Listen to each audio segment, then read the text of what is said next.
1 யோவான் 4ஆம் அதிகாரம் 11ஆம் வசனம். ஒருவரிடத்தில் ஒருவர் அன்பு கூற கடனாளிகளாய் இருக்கிறோம். கிறிஸ்துவுக்குள் அன்பானவர்களே, நாம் மற்றவர்களை நேசிக்க கடன்பட்டிருக்கிறோம் என்று வேதம் சொல்லுகிறது. ஆனால் கவனித்து பார்க்கும்போது சிலருக்கு நாம் அன்பு செலுத்தும் விஷயத்தில் கடன்பட்டுள்ளதாக நினைக்க வாய்ப்பில்லை. காரணம், அவர்கள் நம்மை நேசிக்கவோ கரிசனை காட்டவோ இல்லை.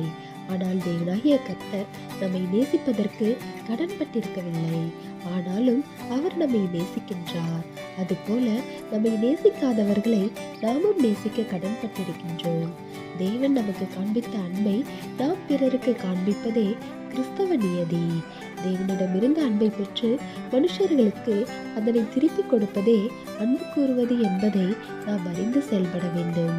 இது கடினமான காரியமாக இருந்தாலும் நாம் மறுபடியும் பிறந்த அனுபவத்தை பெற்றிருந்தால் இது எளிதான காரியமாக நமக்கு இருக்கும். தேவனுடைய கிருபையும் இரக்கமும் நம் அனைவரோடும் இருப்பதாக. ஆமென்.